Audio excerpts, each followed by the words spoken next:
ఉదయం మీరు ఫోన్ చేసినప్పుడు చెప్పాను కదా, అదే కండిషన్లో ఉన్నాడు ఇప్పుడు కూడా. ఇంకో 48 గంటలు పోతే కానీ ఏ విషయం చెప్పలేను. త్వరగా డిశ్చార్జ్ చేయండి. తర్వాత డేట్ ఎప్పుడో మేము గవర్నమెంట్కి ఇన్ఫార్మ్ చేయాలి. కొన్ని ఫార్మాలిటీస్ ఉన్నాయి. ఏం ఫార్మాలిటీసో ఏం డేటో? వాడి ఉరిశిక్ష రేపే అమలు చేయాలి. కానీ సడన్ గా ఇలా జరిగింది. నెక్స్ట్ డేట్ నిర్ణయించి గవర్నమెంట్కి తెలియజేయాలి. అందుకే ఎప్పుడు డిశ్చార్జ్ చేస్తారో మాకు చెప్తే బాగుంటుంది. ఓహో, ఉరికంబో ఎక్కించాలని చెప్పేప్పుడు మీ మొహం ఎందుకు అలా బల్బులా వెలిగిపోతుంది? చంపాలనుకున్న వ్యక్తిని ఇక్కడికి ఎందుకు తీసుకురావడం? అదేదో అక్కడే చేస్తే సరిపోయేదిగా. బార్బేరియన్. అరే మీరెందుకు ఇలా ఎక్సైట్ అవుతారు? ఎక్సైట్ అవుతాను. హృదయం ఉన్న వాళ్ళు ఎవరైనా ఎక్సైట్ అవ్వకుండా ఉండరు. గంట 2 గంటలు కాదు, దాదాపు 8 గంటలు పట్టింది మీరు అభిషేకం చేసిన బుల్లెట్స్ బయటకు తీయడానికి. అతను పూర్తిగా కోలుకోవడానికి 1 నెల అయినా పడుతుంది. ఇప్పుడు అతను అనుభవిస్తున్న నరకం మీలాంటి వాళ్ళకి అర్థం కాదు. అతన్ని బతికించడం కోసం మేము పడిన శ్రమ, ఇచ్చిన మెడిసిన్స్ అన్ని వేస్ట్ అయిపోయి అతన్ని ఉరికంబం ఎక్కిస్తారని తెలిసినప్పుడు ఏ వ్యక్తి అయినా ఎక్సైట్ అవుతాడు మిస్టర్. 3 సంవత్సరాల క్రితం కేసు కావడం వల్ల ఒకవేళ మీరు మర్చిపోయి ఉండొచ్చు. సొంత అన్నని, అతని భార్యని చంపి గోని సంచిలో కుక్కి లోయలో పడేశాడు అతను. కన్నతల్లిలా గౌరవించాల్సిన వదిన మీద కోరిక పెంచుకున్న కామాంధుడు వాడు. ఈ దేశంలోని అత్యున్నత న్యాయస్థానానికి, అంతెందుకు ఈ దేశ ప్రెసిడెంట్ కే కలగని దయ మీకు కలగడంలో అర్థం లేదు mister. The low you uphold, I abhor it. జీవం పోసే అధికారం లేని ఎవరికి అది తీసే అధికారం లేదు. చూడడం కుదరదని. This is too much. నేను ఒక లాయర్ ని, నా క్లయింట్ ని చూడుతుంటారేంటి? ఇదెక్క న్యాయం మిస్టర్? సారీ మేడం, మీతో వాదించే టైం మాకు లేదు. మీరేమైనా మాట్లాడదలుచుంటే డాక్టర్ గిరితో మాట్లాడండి. Oh I see. ఎక్కడున్నారు ఆ గిరి? ఇక్కడే ఉన్నాను. So you are doctor Giri. yes. Better you solve my problem. What's your problem? ఈ రూమ్ లో ఉన్న ముద్దాయి కాదు, పేషెంట్. Okay, patient. అతను నా క్లయింట్. ఓసారి నేను చూడాలి. అది సార్, మీరు ఏం చెప్పాలనుకున్నారో నాకు తెలుసు సార్. అతను మాట్లాడే పరిస్థితిలో లేడంటారు. ఓకే, ఐల్ కీప్ మమ్. మాట్లాడకపోయినా నేను ఒకసారి చూడొచ్చుగా. మధు మీ క్లయింట్ అని చెప్పారు, మీరెవరో చెప్పలేదే. చెప్పాను వీళ్ళకి, మీరు రావడానికి ముందు. ఓకే, మీకు చెప్తాను. I'm advocate Seetalakshmi. ఈ పేషెంట్ కేస్ ని సెషన్స్ హైకోర్టులో వాదించింది నేనే. Straight brief. గెలవలేదుగా? గెలవలేదు. ఇప్పుడు ఆ విషయం ఎందుకు సార్?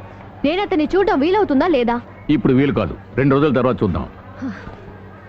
సంతోషం. ఈ విషయం వీళ్ళు ఇంతకు ముందే చెప్పుంటే నేను ఇంతసేపు వెయిట్ చేసేదాన్ని కాను. నా పాటి నేను పోయి ఉండేదాన్ని. Anyway, thank you very much doctor. నేను హాస్టల్కి వెళ్తున్నాను శృతి, నువ్వు వస్తావా లేదా? ఇక్కడ తెల్లవారులో నుంచున్నా నువ్వు నీ మధుని చూడలేవు శృతి. వాళ్ళు దానికి ఒప్పుకోరు.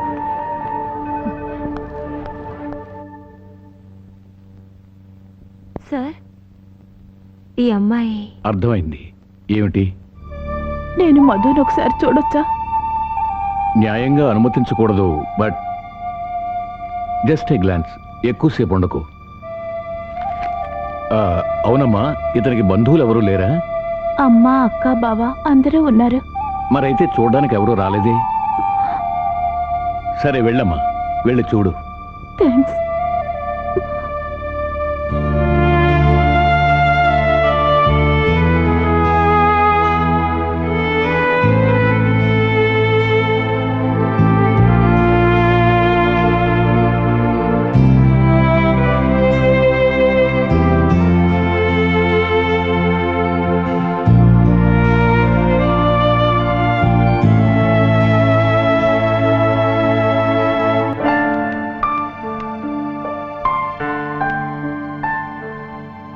Hello, good evening doctor. ఏంటి ఒంటరిగా కూర్చున్నారు? ఎలా ఉన్నాడు మన పేషెంట్?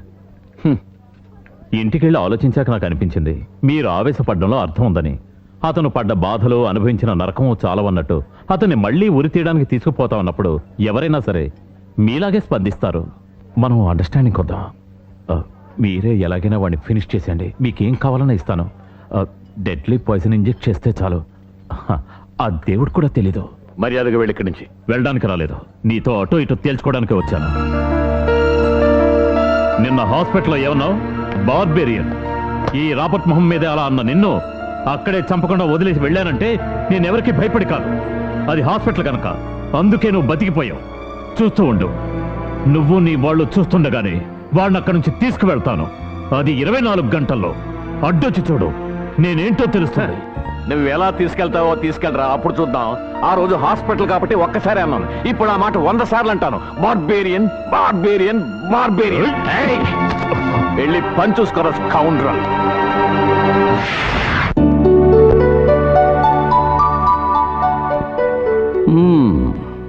చూడుగిరి, ప్రతి చిన్న విషయానికి ఇలా ఎక్సైట్ కాకూడదయ్యా.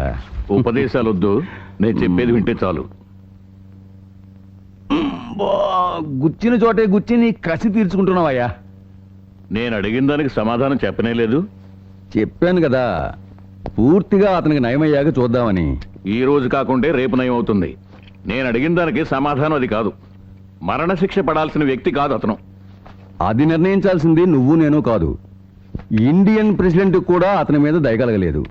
అలాంటప్పుడు మనమేం చేయగలం?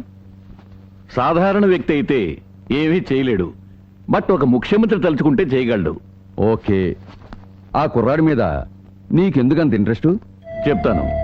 అది హ్యూమన్ టెండెన్సీ, అంటే మానవత్వపు విలువలన్నమాట. అవి ఈ దేశంలోని చట్టానికి అర్థం కావు. పోలీసుల కంటే కూడా అవి నాలాంటి డాక్టర్లకే అర్థం అవుతాయి. కామంతో కళ్ళు మూసుకుపోయి సొంత వదిన్నే రేప్ చేస్తూ అడ్డొచ్చిన అన్నయ్యని దారుణంగా చంపేశాడు, తర్వాత వదిన్ని చంపేశాడన్నది అభియోగం. అలాంటి క్రూరమైన మనస్తత్వం ఉన్న వ్యక్తి, ఎంతో ఆరోగ్యంగా ఉన్న యువకుడు తన ప్రియురాల దగ్గర ఒక్కసారి కూడా మిస్బిహేవ్ చేయలేదు. I stress it not even once. ఇది చెప్పింది అతను కాదు, శృతి, అతని ప్రియురాలు ఏడుస్తూ చెప్పింది. వాళ్ళ అన్నయ్యని వదిన్ని తల్లిదండ్రుల కంటే ఎక్కువగా గౌరవించడం తను స్వయంగా చూసిందట. ఎంతో బాధగా చెప్పింది. అలాంటి వ్యక్తిత్వం ఉన్న కుర్రాడు ఇటువంటి crime never. No, it's ridiculous. Sorry Shekhar, I don't believe your police will do the worst. పోలీసులు కల్పించిన ఈ కట్టుకథను నమ్మడానికి నేను సిద్ధంగా లేను. నువ్వు చెప్పింది నిజమైతే ఇందులో ఏదో మర్మం ఉంది. That's true. నీకు డౌట్ వచ్చింది కదా, నాకు డౌట్ వచ్చింది. అతనికి మనకి ఏ సంబంధం లేదు. బట్ మనలో ఇంకా మానవత్వం మిగిలింది కాబట్టే ఇలా స్పందిస్తున్నాం. కేసు రీఓపెన్ చేయాల్సి వస్తుంది. బట్ అందుకు అవకాశం ఉందో లేదో వెరిఫై చేయాలి. రీఓపెన్ చేయాల్సి వస్తే రీఓపెన్ చేయాలి. ఇది ఒక జీవిత సమస్య. ప్రాణం తీయడం చాలా తేలిక, కానీ ప్రాణం పోయడం అన్నది ఈ భూమి మీద ఎవరికీ సాధ్యం కాదు. వెంట్రుకు వాస అవకాశం ఉన్నా మనం ప్రయత్నించి చూద్దాం. ఇక ఆలస్యం చేయడం మంచిది కాదు.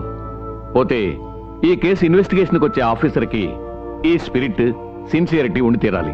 అదేనయ్యా ప్రాబ్లం. అటువంటి వ్యక్తి కోసం నేను చాలా రోజులుగా ప్రయత్నిస్తున్నాను. దొరకందే. ఇఫ్ యూ డోంట్ మైండ్, నేను ఒక అతను సజెస్ట్ చేయనా? జయ. జయ? అదేం పేరయ్యా? అతన్ని నేను చూడలేదు, పరిచయం లేదు. ఓ జర్నలిస్ట్ చెప్తే తెలిసింది. జయ అనే పేరు నిక్నేమ్ అయి ఉంటుంది. హ, నిజమైన పేరు విలాసం ఉంటేనే కనుక్కోవడం కష్టం. మరి ఇతన్ని ఎలా పట్టుకోవడం? జయ ఈ రోజు టీవీలో ఏదో సినిమా చూశాను. అదే అందులో ఒక స్వామీజీ ఉన్నారు. ఆయనకి ద్వేషం లేదు, కోపం లేదు, గొడవలు అస్సలు లేవనుకో. నిజంగా ఆ స్వామీజీ ఎంత ప్రశాంతంగా ఉన్నారో. అమ్మా, ఇవన్నీ నువ్వు నమ్ముతున్నావా? ఆ